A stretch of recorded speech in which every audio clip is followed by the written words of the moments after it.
कांग्रेस को, तो भाई लग रहा है कि हम फिर से आ सकते हैं।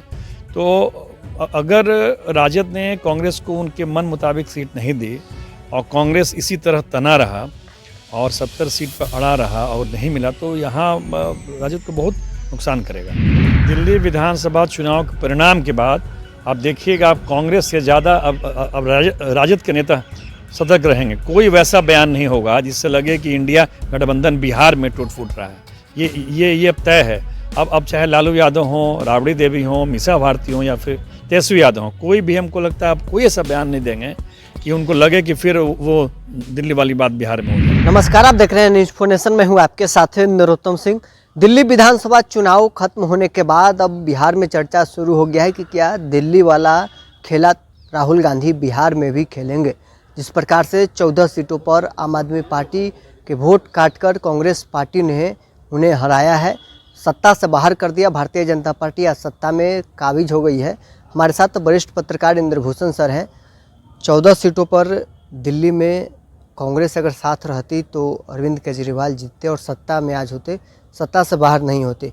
क्या वही खेल बिहार में अगर तेजस्वी सीट देने में अनबन किए तो राहुल गांधी खेलेंगे? अच्छा, आप सोच रहे हैं बिहार में कांग्रेस को क्या खोना है? उसके 19 MLA हैं। कांग्रेस को कोई यहाँ सीएम बनना नहीं, सीएम बनना है तेजस्वी यादव जी को, तो उन्हीं को तय करना है। अगर वो थोड़ा सा भी सीट देने में, जो बार बार लोग दावा कर रहे हैं कि हम 70 सीट हमको चाहिए, कम से कम 70 सीट चाहिए, अगर वो देने में आनाकानी किए या कांग्रेस के अनुकूल सीट नहीं मिला तो यहाँ भी तो कांग्रेस उनको, आपको याद होगा 2009 के चुनाव में 4 में कांग्रेस की सरकार आई दिल्ली में, लालू जी वहाँ रेल मंत्री थे। 9 के चुनाव में लालू यादव और रामविलास पासवान मिलकर कांग्रेस को अलग कर दिया।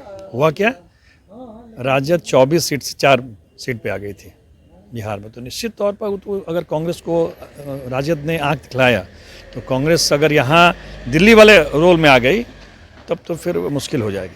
देखिए, अधिकांश जो वोटर हैं दिल्ली में बिहारी माने जाते हैं। 30 ऐसी सीटें हैं जो पूर्वांचल बहुल हैं, तो दिल्ली का इफेक्ट तो बिहार पर तो पड़ेगा। राहुल गांधी अगर वो कदम बिहार में उठा लिए तो कितना तेजस्वी के लिए खतरा है? देखिए, बड़ी बात क्या है कि पूरे देश में जो मुस्लिम का यूथ है वो फिर अब कांग्रेस की ओर जाने लगा है। तो इससे कांग्रेस कुछ उत्साहित भी है, इसमें वो गलत भी निर्णय ले रही है, लेकिन उसको फ़ायदा ये है कि जो उसका बेस वोट था दलित, मुस्लिम, सवर्ण, उसमें एक वोट कम से कम मुस्लिम उनके प्रति आकर्षित हो रहा है। दलित में भी जो रविदास समुदाय के वोट है वो भी आकर्षित हो तो कांग्रेस को, तो भाई लग रहा है कि हम फिर से आ सकते हैं। तो अगर राजद ने कांग्रेस को उनके मन मुताबिक सीट नहीं दी और कांग्रेस इसी तरह तना रहा और 70 सीट पर अड़ा रहा और नहीं मिला, तो यहाँ राजद को बहुत नुकसान करेगा। तेजस्वी यादव के लिए अल्टीमेटम है कि दिल्ली चुनाव के नतीजे देखकर बिहार में कांग्रेस को तवज्जो देना शुरू कर दें। देखिए, अगर अल्टीमेटम नहीं होता तो वो जिस दिन रिजल्ट आया दिल्ली का, उस दिन तेजस्वी यादव ने कहा कि बिहार अलग राज्य है, यहाँ दिल्ली वाला नहीं होगा। वो इसीलिए बोल रहे थे, वो कांग्रेस को ये मैसेज दे रहे थे कि यहाँ आप वैसा मत समझिए। लेकिन उनको वो कह रहे थे, बात वो नहीं है, बात ये है, वो भी समझ रहे हैं कि अगर कांग्रेस हमसे अलग हुई तो हम फिर 30 से 40 सीटों पर सिमट जाएंगे। 2010 का चुनाव आपको याद होगा, 22 सीट पर राजद आ गया था।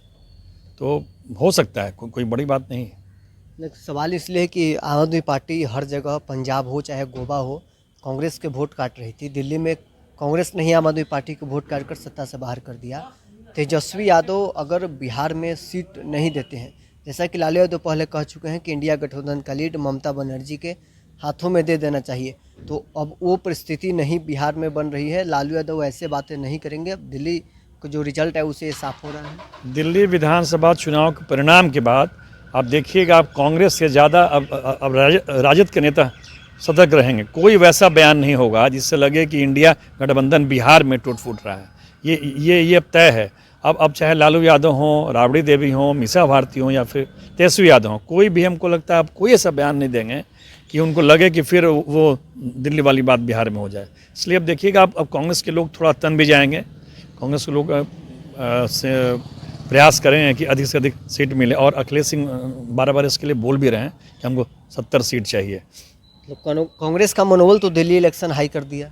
देख, मनोबल हाई करने वाली कोई बात नहीं है, लेकिन क्या है कि कांग्रेस के प्रति जो दलित में रविदास और मुस्लिम वोट जो आकर्षित हो रहा है, तो कांग्रेस को लग रहा है कि हम फिर से पूरे देश में खड़े हो सकते हैं, तो वो एक नया प्रयोग कर रहा है। प्रयोग में उसको अभी तो असफलता मिली है, लेकिन फिर आगे सफलता मिलेगी। सफलता मिलेगी जी। कांग्रेस के नेता यह भी कह रहे हैं कि अरविंद केजरीवाल ने हमें हर जगह हरा रहे थे। दिल्ली में हम 15 सीट मांगे तो वो नहीं लिए, लेकिन हमने अपनी औकात दिखा दी है। 14 सीटों पर हमने वोट काट लिया है। अगर उन दोनों वोट को जोड़ दिया जाए तो संयुक्त इंडिया गठबंधन के उम्मीदवार वहाँ से जीत जाते। तो 70 अगर वो मांग रहे हैं तो क्या वाकई में 70 सीट बिहार में कांग्रेस की हैसियत है चुनाव लड़ने का? देखिए, बात हैसियत की नहीं है। बात क्या होता है कि जब समझौता होता है तो एक दूसरे के प्रति सम्मान देखा जाता है। बिहार में तेजस्वी यादव को मुख्यमंत्री बनना है, कांग्रेस को तो मुख्यमंत्री बनाना नहीं है। सोचना उनको है कि हम कैसे मुख्यमंत्री बनेंगे। पिछले बार वो आरोप लगाया कि हम 70 सीट दिए और वो लोग बहुत सीट पर हार गए। तो ठीक है, हार गए, लेकिन अब नहीं दीजिएगा तो फिर तो वो सब सीट पर खड़े हो जाएंगे। तो अब उनको कैसे मैनेज करना है।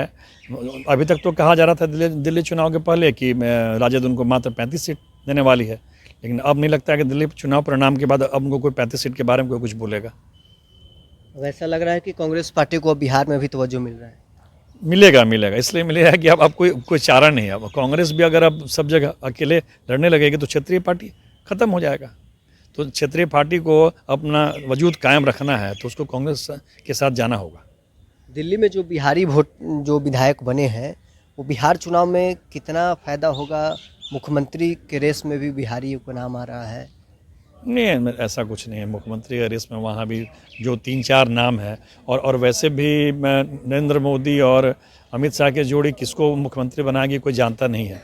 लेकिन जो नाम आ रहा है उसमें कोई बिहारी नहीं है, चाहे वो बांसुरी स्वराज हो, प्रवेश वर्मा, कोई बिहारी नहीं है।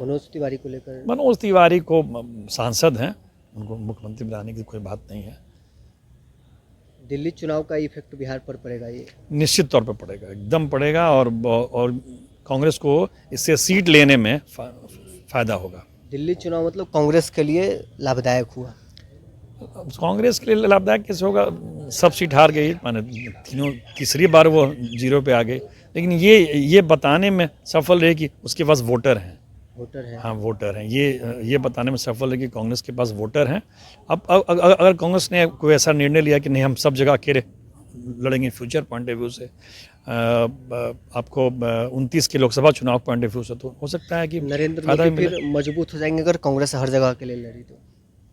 नहीं, देखिए, उसका 2 असर है। अभी तत्काल तो लगेगा कि हम कमज़ोर हो रहे हैं, लेकिन उसका दूरगामी भी प्रभाव पड़ेगा। अगर सब जगह कांग्रेस अकेले लड़ने लगे तो मेरा मानना है कि आने वाले दिनों में कांग्रेस फिर से पुरानी स्थिति में आ जाएगी।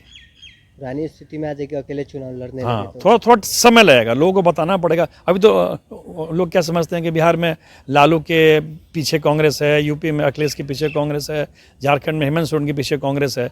ये जो धब्बा हटेगा तो लोग उसके पास आएंगे। तो चलिए, वरिष्ठ पत्रकार इंद्रभूषण सर हमारे साथ थे। दिल्ली चुनाव का इफेक्ट बिहार में कितना पड़ेगा, खासकर महागठबंधन को लेकर चर्चा तेज हो गई है। फिलहाल इस खबर में इतना ही। आप बने रहे न्यूज़ 4 नेशन के साथ।